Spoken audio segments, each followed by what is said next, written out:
Good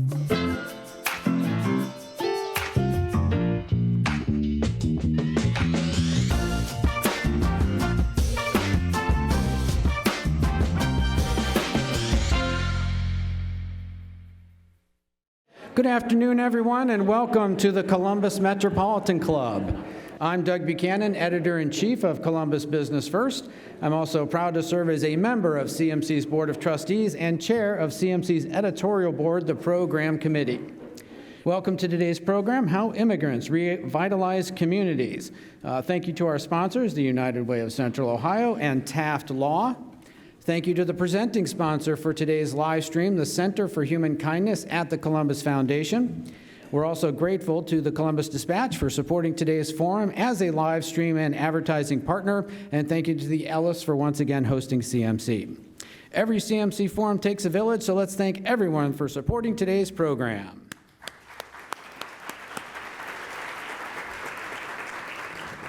Okay, on to the program. A leading contributing factor behind population growth in Central Ohio is immigrants and refugees.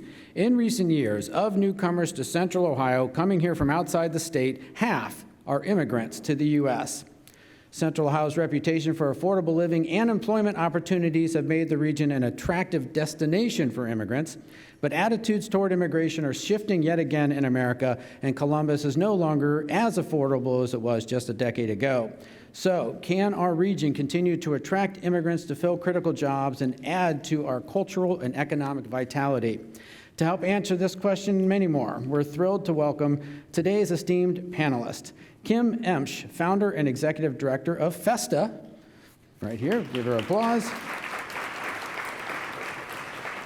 Ukeme Awakessien Jeter, she's council president and mayor of the city of Upper Arlington and a partner with Taft Law. Sudarshan Pyakurel, executive director of the Bhutanese community of Central Ohio. Okay.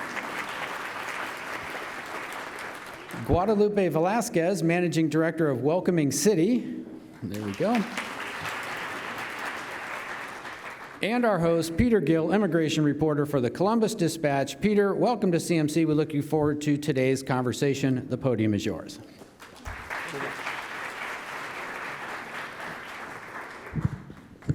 Great. Well, thank you all. Thank you all for being here. Maybe to start off, could you each just give me a bit of background about yourselves, how you came to work with immigrants in Greater Columbus and the work you do today? Sure. I'm Emch. I'm the founder and executive director of Festa. And I've lived in Ohio my whole life. I came from Toledo to Columbus to go to college at Capitol. And fast forward to 2007, I was living in Hilliard. I learned that there were 2,158 children in my suburban town who were facing poverty. They got a free lunch and went without in the summer. I had prayed and asked God to light my heart on fire right before learning that. And we started free summer lunch camp in Hilliard, and I went and met amazing, beautiful, gifted, talented children, many of whom families were not originally from the United States. And soon children were translating for their parents. Parents started asking where they could learn English. We looked all over. Central Ohio found very few adult English programs. So we started English programming with our after-school programming and then added preschool to it and invented a 3-generation family English program that is serving 1,214 people today.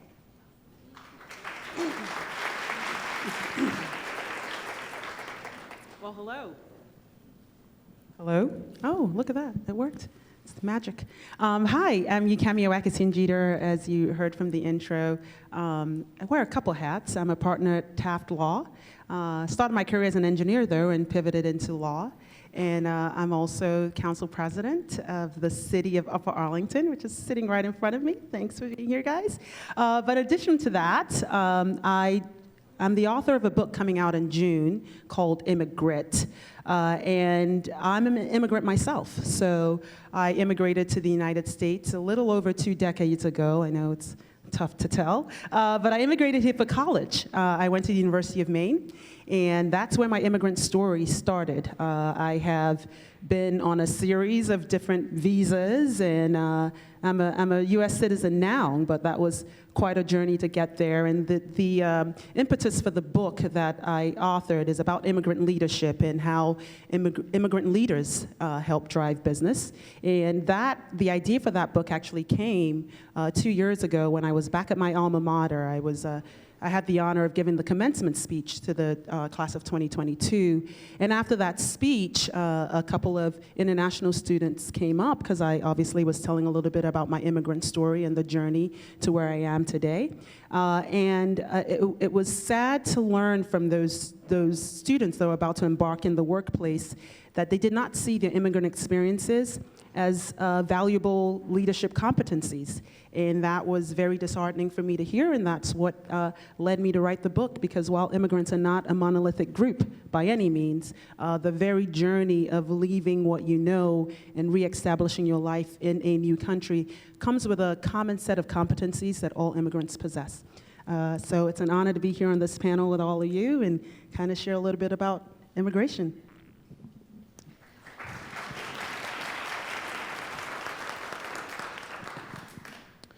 Hello, everyone. I would say namaste. My name is Sudarshan Pyakurel. I was born in a middle-class family in Bhutan to happy parents. But what happened in the 1990s in Bhutan kicked out my parents along with a good number of our community fellows who were minority Nepali-speaking Hindus in southern Bhutan. That led to over 17 years of a refugee life in Nepal in the UN refugee camp. It's where pretty much I grew up, because when I left Bhutan, I was 10. By the time the resettlement opportunity came, I was 28. Although in the refugee camp, I had this dream to pursue education, and I went to India. I did my bachelor's in economics and then did master's in English literature. And then finally, I felt like I wanted to help my community members and went to law school. We are exchanging degrees here, but when I was in the law school, the resettlement started, and I left law school to come to the United States. And I thought my education was done, because how many years I can go to school. And so when I came to Cleveland in 2010, I found that many in my community weren't even able to buy a train tickets. If you're in Cleveland, you know the rapid system. You have to buy a ticket from a vending machine. And it's where my advocacy work. One day I was standing on a line in a vending machine to buy a ticket for a fellow community members. I was almost bullied by a local fellow there. At the time, I didn't know why he was so angry and mad. And I was just trying to help people buy tickets. He thought that maybe I was scamming people because I was taking their credit card, buying a ticket, and giving to them. And that led to being in the advocacy position and talk to people. And quickly I realized that without me having an American degree, my advocacy work wasn't going anywhere. I went back to college. I got an associate degree, and I got another bachelor's degree from Ohio State University. And in the meantime, I was doing some research and wanting to go for a PhD program. But it so happened that they hired me at the Bhutanese Community of Central Ohio in 2016. And since then, I'm there. Every year I said, I'm done, I'm going away. And that never happens. While trying to run away, I got another degree. Now I'm a licensed social worker. I'm a medical licensed social worker and a therapist. But a lot of my work revolves around advocacy for immigrants and refugees in general. With that, we have now one of the highest Bhutanese Nepali population in Central Ohio, around 30,000. I know all 30,000 would not come to my door every single day. That would be a mess. But a good majority of them need help at some point of time. And so I work in coordination, in collaboration with other resettlement agencies and refugee immigrant serving agencies to solve the needs in the community in every single day. And that's my everyday thing. And I see Dr. Salesi here, just an amazing partner in addressing the immigrant refugee issues. And he inspired me every day to do the things that I do. But I'm glad to be here. Thank you.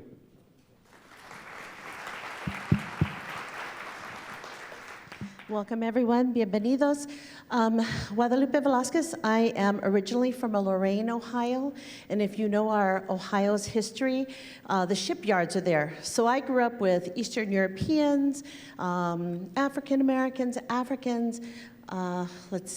people from the Latino community, many diverse migrants went to Lorain for work, right, for the shipyards and then the steel mill and then the Ford Motor Company and other car companies.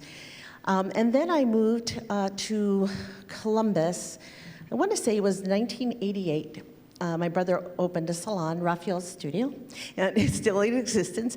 And I was in the beauty industry, actually. So I was an educator for the distributors. So I did nails, makeup, skincare at the salon, and then I trained on the weekends at conferences and such.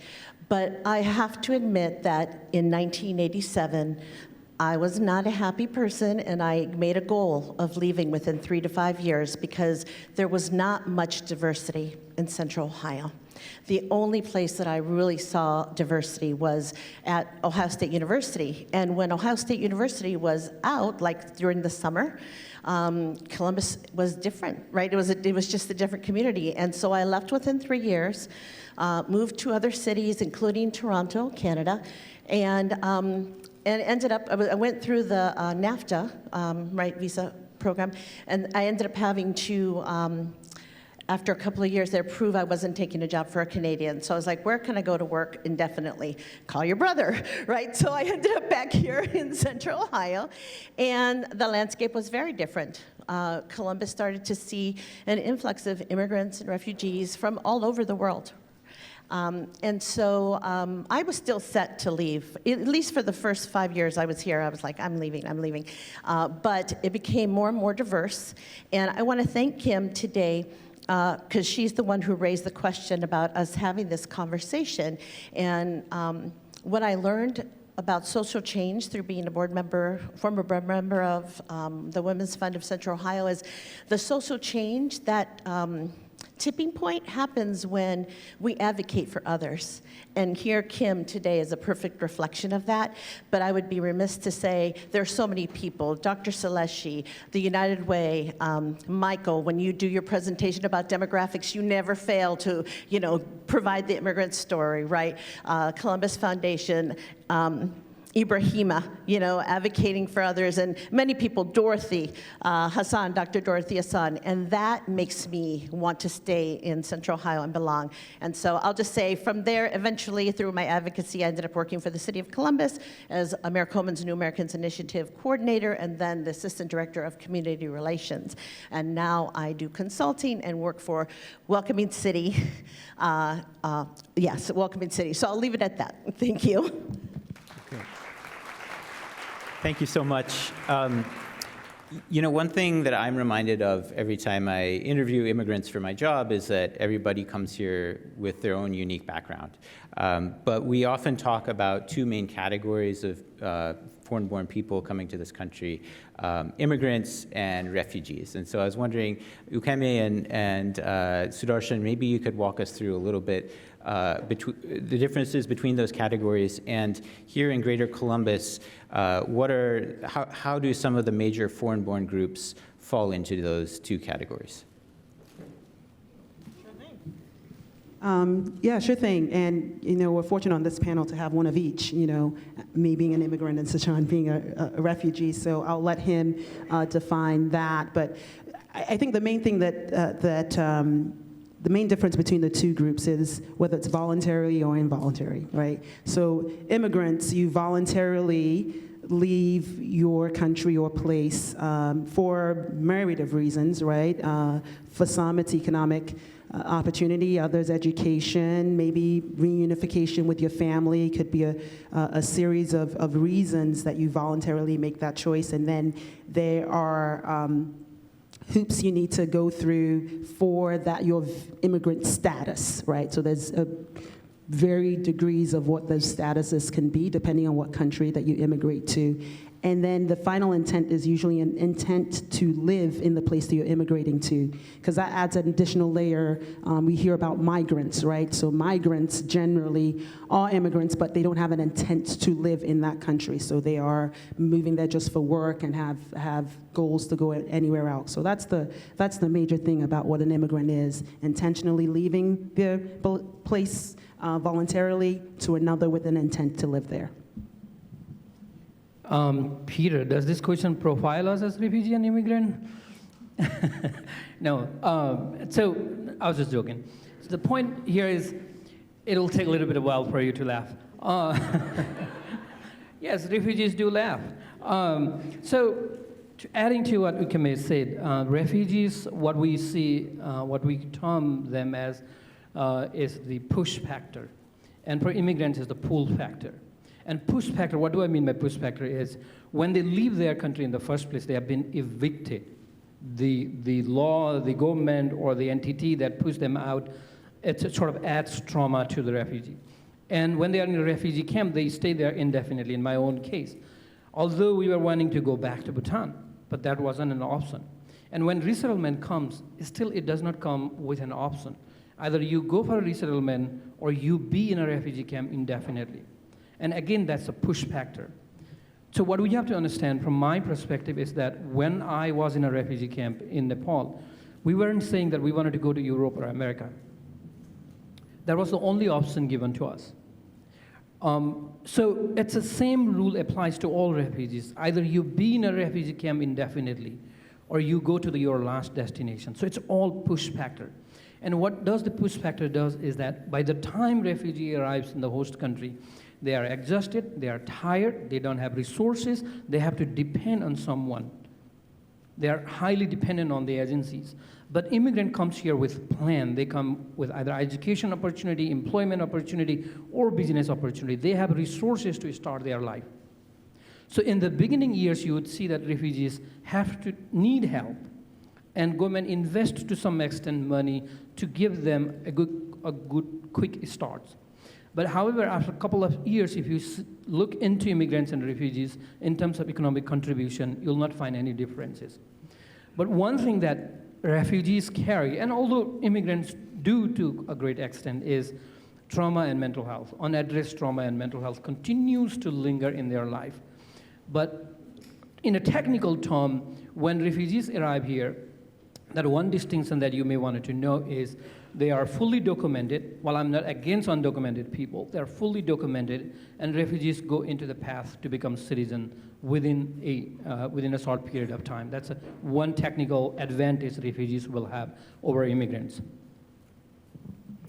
Great. And then if I could just bring up, because we are seeing it more and more here in the United States, the term asylee. And so there's a lot of attention at the south border.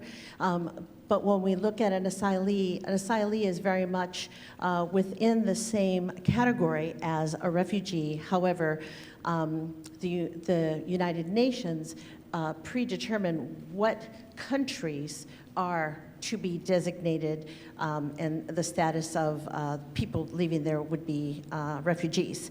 And so when people are coming to our border, they're not trying to knock down the invisible border. They are coming to the border and they are saying, I am requesting asylum.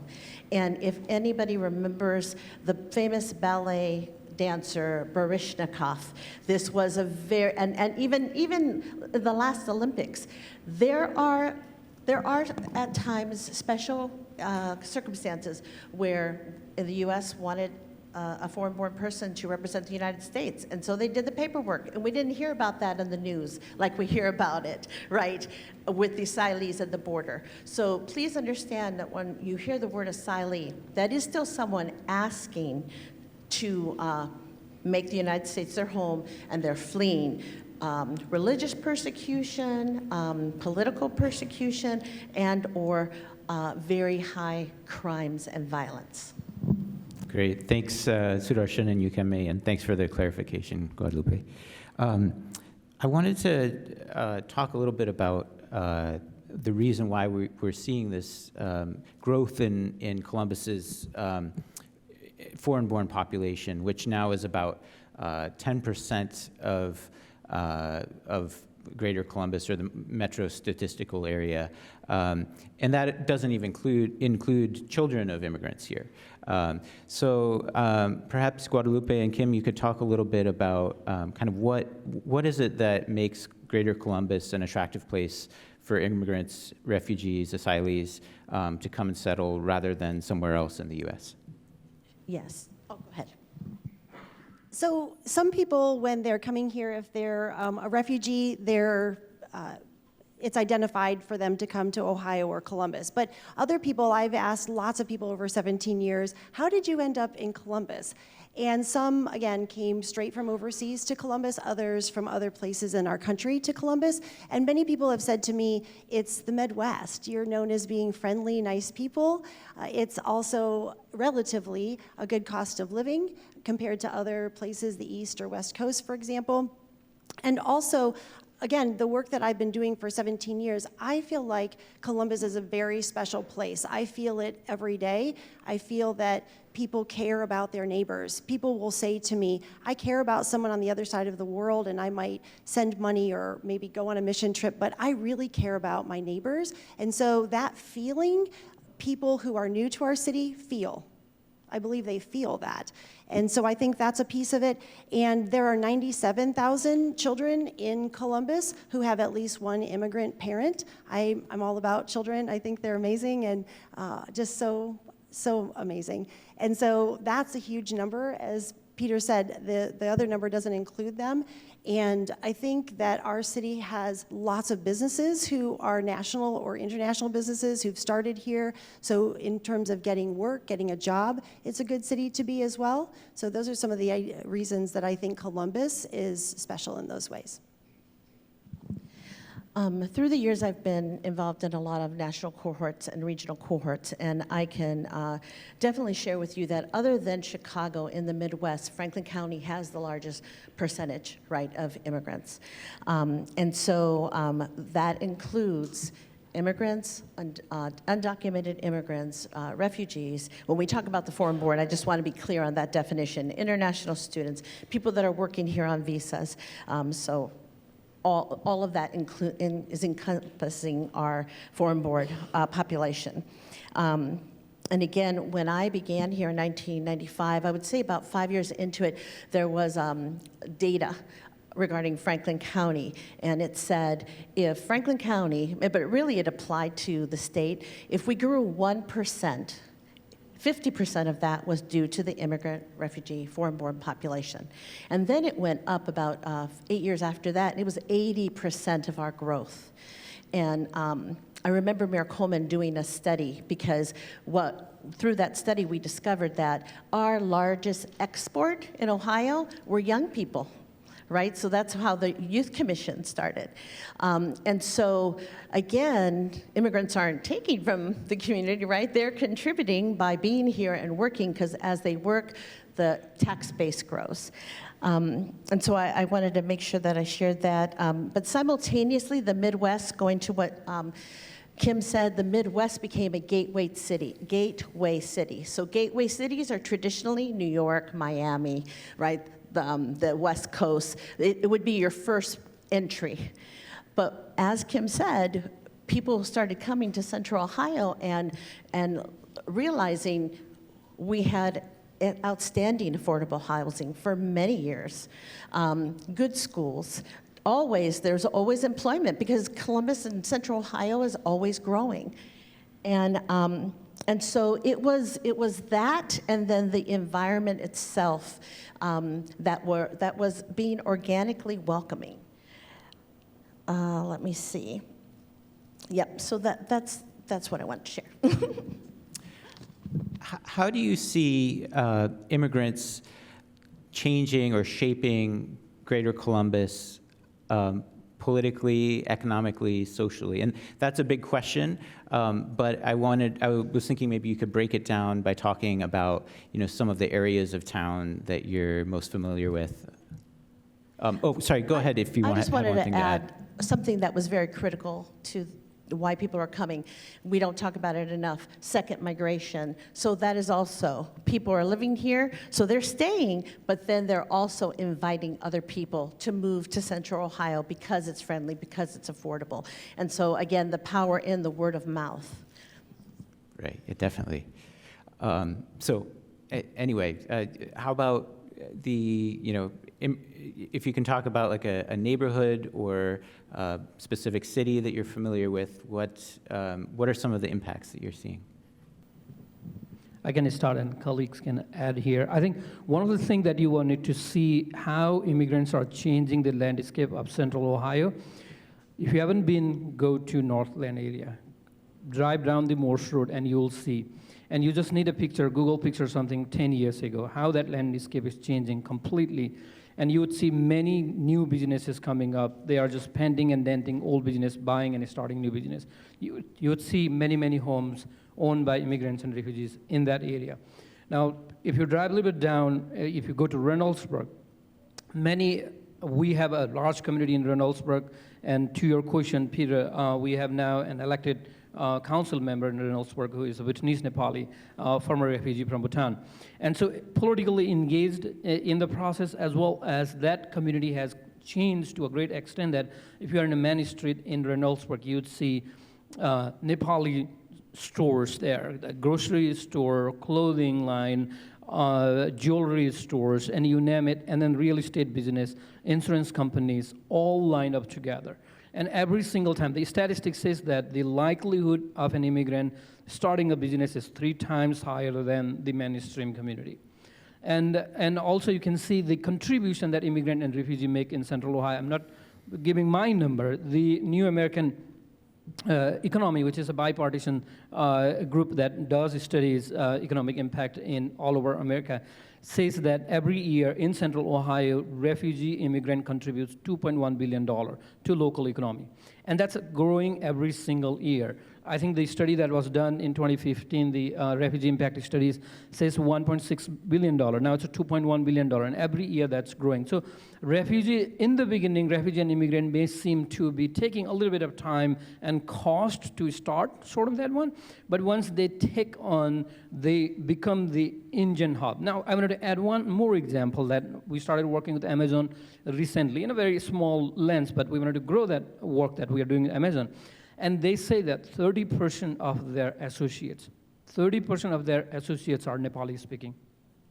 70% of associates in some of their warehouse are either immigrants or refugees. And I asked them, theoretically, let's say tomorrow we decided to move to Pennsylvania. He said, we will move our factory to Pennsylvania. That's as simple as that one. And so how we are impacting, you can understand. Yeah. Kim, do you want to add? Yeah. I'm a storyteller, so I want to bring it practical for you. So at our free summer lunch camp, there's a young man who started coming when he was 7, and in 2012, he helped invent inside of our free summer lunch camp something that became known as Taco Bell Jr. The children were bored with the activities that I was planning, and so they wanted to do something different. And I said, I'm a dream catcher. What do you want to do here? They said, we want to start our own business. And so they started a restaurant inside the free summer lunch camp that continues today through our family English program as well. And when I say children, please picture 2nd to 8th graders, very young children. And this young man, today I had lunch with him 2 weeks ago. And let me say too, his family has been living in a trailer park, and it's what I have found the least expensive place in all of Greater Central Ohio to live. He had a dream of being a meteorologist. I have a video of him sitting like I'm sitting with a microphone like this when he was 8, and I saw that in him. So he went to Ohio State University, just graduated last May with a double major in mathematics and meteorology.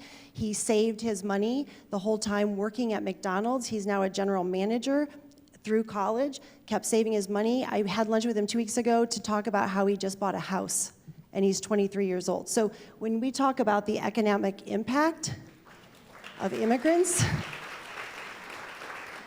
that's what I see every day. Lastly, when you say where are immigrants? They're our neighbors. They're every single one of your neighbors. The people coming to our family English program are coming from 39 zip codes. 39. So people will say, sometimes we started in Hilliard, they'll say, oh, are you a Hilliard ministry? No, people are coming from 39 zip codes, 54 countries of origin, so literally all over the globe. The other part, I think, the impact of immigrants in our community, when we talk about diversity, equity, inclusion, and belonging, another story quickly. But a man named Bob has been a volunteer with us for a decade. You could see a video we just put out yesterday on our social media to tell him telling his story. But he really aspired, he started thinking after 9/11, he started really thinking, I'm not sure I want those people in our country. And he grew up in a very racist home, quite frankly. And he has been a volunteer with us for 10 years. His wife started volunteering. He wasn't sure if he wanted to come. He came after about a year. He is so committed. His life is so changed. His heart is so changed that as a man in his 60s, he's learning Arabic, Spanish, and his brand new students this year are from the Ukraine, and he's learning their language now. And he says, I am a completely changed person. So both the immigrant impact in our city as well as the change that I need to have in my heart, that we need to have in our heart, is all impacted by immigrants.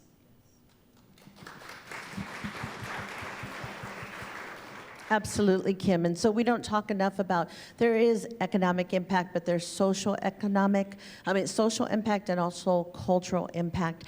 And so Sudarshan mentioned Northland, and for anybody that's new to Columbus, Northland was the east end of Columbus back in the day.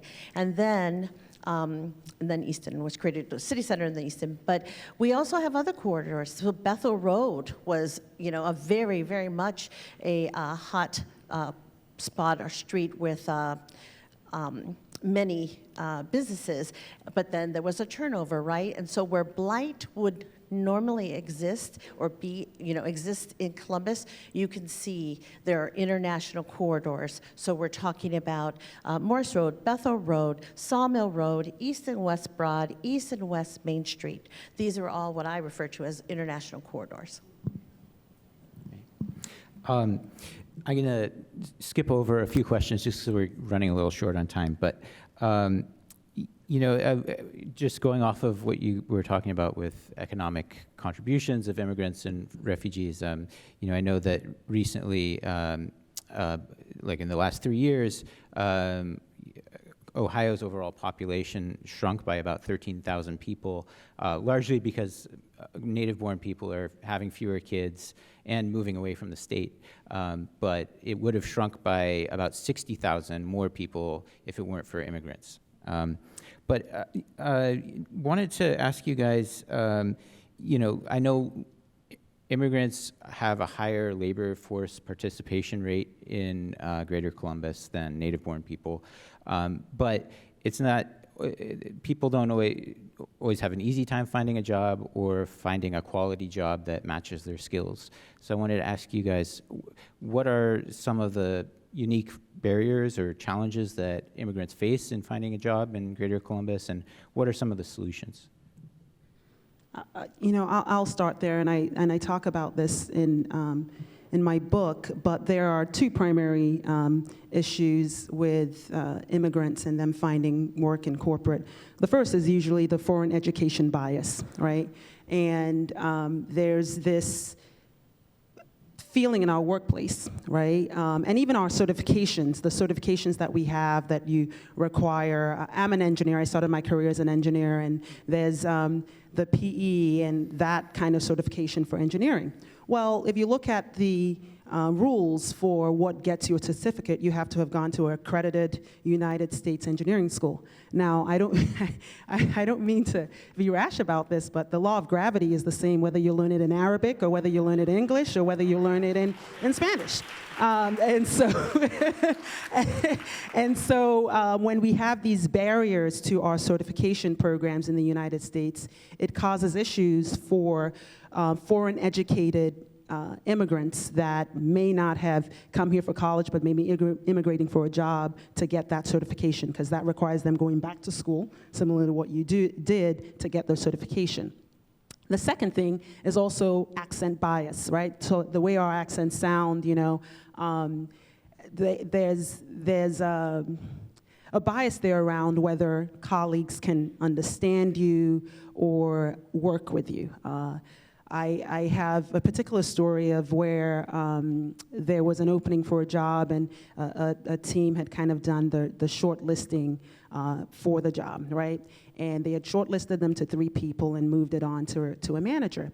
And a manager had to call these candidates, and I was checking in with the manager and said, hey, did you make the calls? And the manager told me, I did, but I vetoed one just because I couldn't understand them on the phone.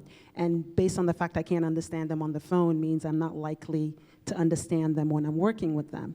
And so there's this accent bias that creates communication friction. But I tend to say, right, I don't know if you've ever been in rooms to listen to people with accents. It forces you to actually pay attention, right? So if we're going to talk about the benefit of an accent, the benefit of an accent is actually makes you listen, and you're an active listener as opposed to just yeah-yaying everything. So these 2 things create issues with immigrants finding work, especially in corporate, and my space is corporate, and that's what I see. But this also applies in communities. I see this in community groups of people that serve. They experience similar feelings. And so we talk about how do we solve some of these problems. Well, I think first of all, our workplaces have to relook. First of all, certification programs have their work to do, and I know Guadalupe, you and I have talked about what all these certification programs are doing around accreditation. Let's take a critical look at that. Within the workplace itself, communication should be limited to, did you understand the information that was conveyed, and not, was the information conveyed in the way that you want your ears to hear it, right? And we need managers kind of trained at understanding that an accent is not a judgment of your leadership capabilities, or capacity, or your ability to do the job. I think once your colleagues start to, and management starts to rethink about that, then we're going to start seeing immigrants thrive better in the workplace. Because here's the reality, right? Immigrants are going to make up 1 in 5 people in the workplace by 2035. It's from the American Immigration Council. These are the stats, right? Immigrants are, 49% of immigrants hold bachelor's degrees, right? Which is higher than a native. And so we have these highly skilled immigrants, right, that enter the workplace. And here's another stat, right? They are paid 17% less. So we have a wage gap. An engineer that's an immigrant versus an engineer that's a local is going to make 17% less for the same job. We catch up, but we catch up eventually by losing the accent, right? Becoming more American, but that's a problem that takes 10 to 15 years to resolve in the workplace. And you're losing, right, that generational wealth when you're starting out. I also wanted to add that, because part of that was what solutions, right? And so some of the solutions are employers also reconsidering part-time and temporary work. There was a study on poverty, and no one gets out of poverty doing temporary and part-time work. It's almost literally impossible. Also, tuition reimbursement. So here's an example. Here, we have 2 examples of one person who went back, and I knew many people who went back to school and started from scratch, who already had 2 and 3 degrees here in the United States, but I mean here in Central Ohio. Also, having ESLs, things like having ESL at the workplace. I know Walmart was doing it like 10 years ago, but Ohio State Medical Wexner Center, they're doing it now. And so definitely looking at ways. I know we're having a conversation with Emch. They're very much advocating for the credentialing. We have so many social workers and doctors, medical doctors. Ohio has the largest unemployed and underemployed immigrant population in the United States. And that was from a study that we did with the Ohio Legal Aid Society for the state of Ohio. So again, we're losing a lot. We're losing brain waste, we're losing economic, economic contribution, but so much more. To speak on solutions as well, we are, again, 3-generation family English program is serving children. So picture full families, infants all the way to grandparents. So an entire family can come to one place, one time, and every single person in the family gets the education they uniquely need to go from surviving to thriving. So babies, toddlers, and preschoolers get preschool, early education, kindergarten through 8th grade get homework help, teenagers are volunteering, parents get 7 levels of English. So you can see it's a full encompassing program of education that helps people move. So this is workforce development. We have, again, 2 locations. We've taught 2 organizations how to do this. Our goal is 20 locations in Central Ohio, serving 10,000 people. That's a tipping point in this city, and we are passionate and moving at that trajectory. That's, again, workforce development for today. Parents tell me in America, this is a quote, in America, if I don't know English, it negatively affects every area of my life. Another woman just said to us, if I don't know English in this country as an immigrant, I don't feel like a human. So people are saying, I want to learn English. We've done the research because it didn't exist in Central Ohio. We've done it twice. We just finished it the second time in January. There are so few adult English programs in this city that 4% of foreign-born people can find one. 4%. So again, if you can't speak English, it's really hard to get a job at the level of where your education is, or get an education to get a job at a higher level. We also started, so that's, again, workforce development for 20 years from now, 8 to 10 years from now, 5 years from now, and for today is family English programming, in my opinion. Second of all, we started Festa Business ESL. So one of our donors, Kimball Midwest, came to us a couple years ago and said, we have more foreign-born employees at our company than we ever had. They just celebrated 100 years. And they said, can we get our employees into your program? Well, we have a waiting list we never get through, friends. We don't get through it. And so we went to them and said, what if we come and teach your associates English and your manager Spanish? There's a million languages, but what if we started with Spanish at your manager level? We've been doing that for a year. So these pieces are replicatable, scalable, and that's how we're working toward the solution. And I just want to add what the possibility is. So even states, Tennessee changed their legislation to allow for more individuals who have credentials, internationally trained professionals, to be able to work in their state. Utah. So it's not just the Massachusetts, right, and Washington State, but even Oregon. The governor did an executive order to ask the credentialing boards to make it easier, not give anything away, right? Just loosen those guidelines so that people who have this international skill set can work here in the United States and in Ohio. So if you want to know what you can do, please help us advocate, right? Great. Well, thank you all. I know that the Metropolitan Club always takes questions from the audience, and we also have people tuning in online. So if you have a question, please make your way to the back where Doug has the microphone back there. And if you're online, please type your question in the chat. But before we'll go straight to that. Thank you, Peter. Thank you to today's panelists. Great conversation. Lots of questions coming in. So I wanted to make sure that we tried to answer as many as we could. Here's a question. Ed Hoffman. Ed Hoffman asks, actually, let me give the ground rules before we start.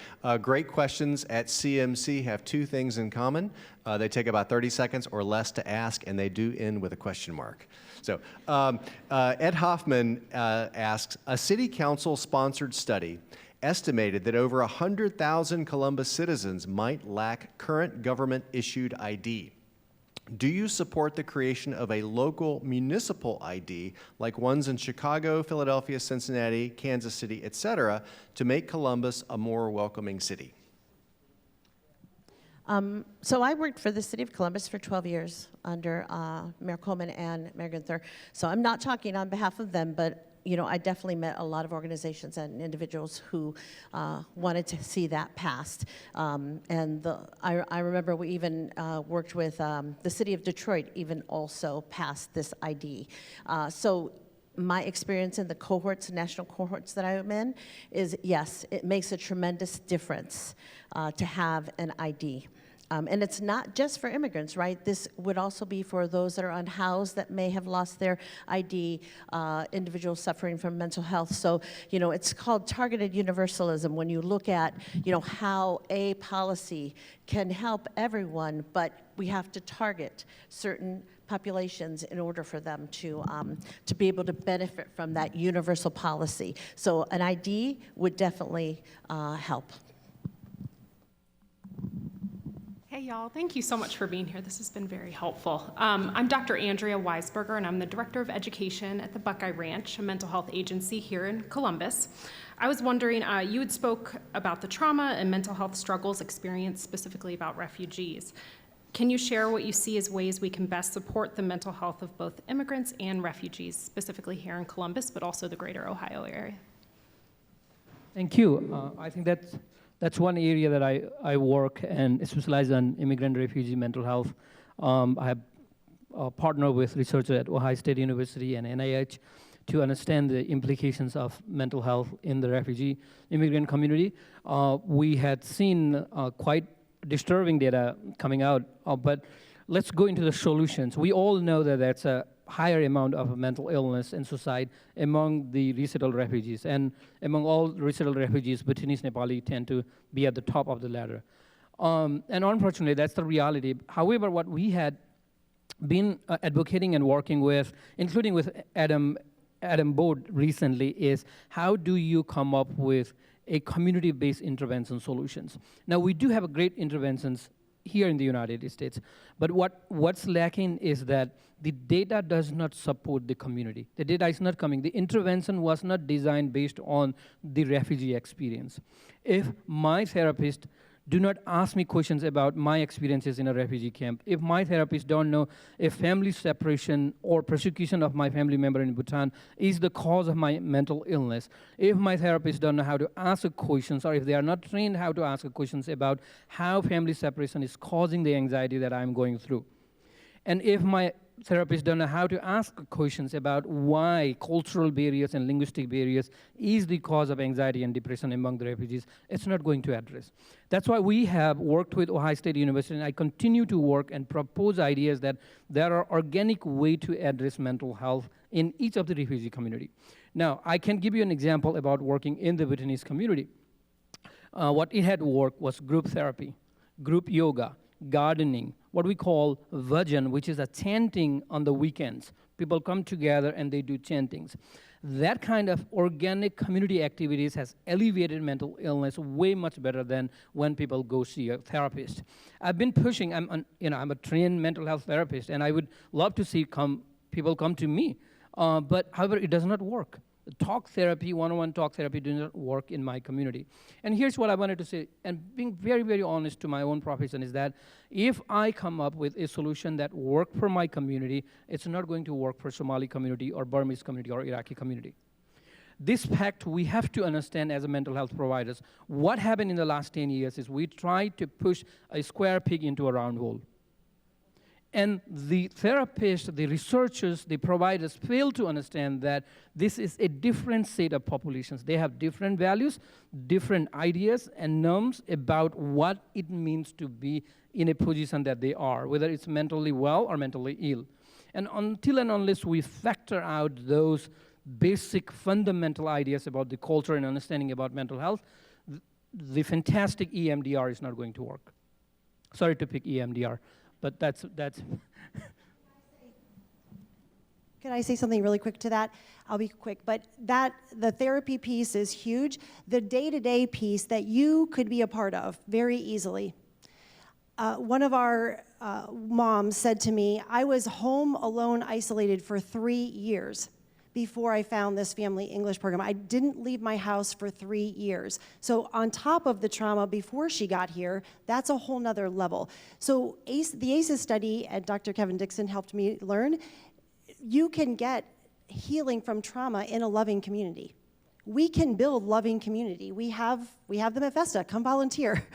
We can build a relationship, a friendship across lines of difference with someone who feels really alone and isolated. That helps people's mental health. It increases people's mental health. just want to add that cultural competency, cultural humility, it's a verb, it's an action. If you have an opportunity to get training on it, no one is asking anyone to change. It's a communication tool. So please take as much workshops as you can and learn about our neighbors. Hi, good afternoon. Such a pleasure to be here. So my question, I'm an immigrant, very proud immigrant. I came here to this country when I was 19, and now I'm still a young 19-year-old with 25 years of experience. But the question that I always get asked is, where are you from? And most of the time, obviously, I'm proud to be African, proud to be American, been a citizen for almost 20 years. How do you answer that question? And I guess I'll direct this to Ukeme, because most of the time, the question can come from a place where you sound different, you don't belong. I've been in situations where people have said, well, if you don't like it here, why don't you just move back to where you came from? And I'm like, so how do you answer that question? And how do you, living in two different worlds, kind of, so to speak? Yeah, no, thanks for that question. And I get that question a lot myself. Guadalupe, you brought up cultural competence. I think this is a skill that we all need, because it's always about how the question is asked, right? It generally is asked not from a place of curiosity, right? Because sometimes when I say, oh, up Arlington, they're like, where are you really from? Right? So you can always tell that the question was really directed at what's your origin, right? So cultural competence will say, if you're asking that question, what's your place of origin, not where you from, right? That's just the cultural tactic in how you ask the question, right? Because Guadalupe, I imagine you're asked that question, but you're from Lorraine, right? And so, the answer to that question for me is generally always using the opportunity to advance cultural competence, because at the end of the day, I know that if we can make the conversation about curiosity. Listen, I know you asked that question because you want to know where am I nationally from, right? My national identity, and not really where I'm from, as you asked it. You give the person that asked the question an opportunity to be trained and ask someone else that question a little bit better. Here's the thing. America is the land of immigrants, and so sometimes I'm frustrated that for a land of immigrants, we haven't gotten it right. If any other country in the world should know this or do this well, it actually should be our country. We literally have been doing it from the beginning of time, right? As opposed to other countries. So it really is about using it to advance curiosity when that question is asked. Thank you. About three, maybe 4 minutes left for a couple more questions. Afternoon, Michael Wilkos, United Way of Central Ohio. Historically, the United States has been described as a melting pot, which meant there was this pressure to blend into this new identity, where other countries like Canada are more of a salad bowl. What do you wish Columbus would be doing differently to strengthen cultural communities around entrepreneurialism, housing supports, and so those communities can keep their identity and thrive and participate in Central Ohio's economic systems? Great question, and I haven't even given you the manuscript for my book yet. Since we're using food analogies, right, I would hope that Columbus, we aspire to be more of a stew, right? A melting pot, and if anyone has ever been to the melting pot chain restaurant, right, is this idea that you all melt into each other in this monoculture. It's a term I don't like at all, right? Because it's a one-way, it forces assimilation, which is a one-way process, which means you melt into this pot and become like this, right? The salad bowl analogy is also a little off to me because you're all in the same bowl, but you can pick out the tomatoes if you want, you can pick out the lettuce if you want, you can pick out your onions if you want, right? And so you tend to pick what part of the salad you want to eat, and if you're like my children, you put the onions aside, the tomatoes never gets eaten. And so it doesn't work for belonging either. A stew, on the other hand, and I'm by no means any cook, but I do love to eat. A stew, on the other hand, you can still identify all the ingredients in that stew, right?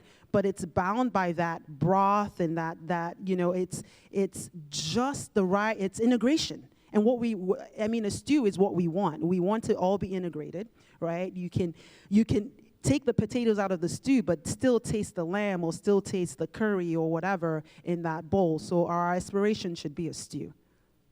To expand, so integration looks like this. That means the responsibility isn't solely on the newcomer, whether the newcomer is an immigrant or foreign-born individual or just coming from another state. It is our responsibility as the receiving community to be welcoming, right? That we only benefit from that. We have about 1 minute left. Thank you for hosting this conversation, for everybody tuning in and listening. I'm so excited just that the conversation is happening. My question is, I'm inspired. I'm so excited that we're having the topic. What are some actionable next steps? If I have a neighbor, if I'm a teacher, if I have a business, what is one actionable, quick next step that I can do when I walk out this door so that the conversation doesn't end today? Start by saying, number one, if someone comes to you to talk to you about this, as a business, as a government, as a stakeholder, take the meeting, please, take the meeting. Help us advocate. We can only advocate as a coalition. So I'll start with that. I'll invite you to September 28th. We're having a Columbus International Festival, our second one. Last year, 2,000 people came from 70 countries. Come, meet more people. Where's the festival? Franklin County Fairgrounds, September 28th. wearefesta.org. Oh, okay. I'll hop on in again. Cultural competence. There's a lot of different people that train on this. Please, and I know corporations are starting to do a better job at it. Please indulge, take a class on it. Read books. There's not a plug for my book, but especially in the corporate space, I think that's where we see a lot of segregation happening in the corporate space, and that's why immigrants leave corporations and start things, right? So immigrants are like the highest entrepreneurs, not because they can't work, it's because they don't thrive in the workplace, so they start their own thing. I'm getting the signal that we have to wrap up, so sorry, Sudarshan. Okay, quickly. Is mic on? Okay. So I think there are great examples, but one of the examples that I wanted to share, which is practical, is since Columbus Dispatch decided to hire an immigrant reporter, Peter Gill, a lot of conversation has changed recently. I think the media, the public media, and then the corporate media really changes the way we think about immigrants or ourselves. And so I think one of the work that we need to do is the media need to take responsibility about sharing facts rather than coming up with some fancy stories. And we really change the way we think about this issue. And there are many avenues, but I really give credit to what the Columbus Dispatch has done in the last 2 years. It's really changed us the way they saw immigrants in Central Ohio. I think media need to do more work.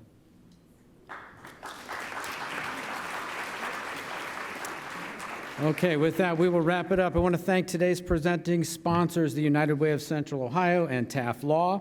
Thank you to the presenting sponsor of today's live stream, the Center for Human Kindness at the Columbus Foundation, and to the Ellis and the Columbus Dispatch for their support.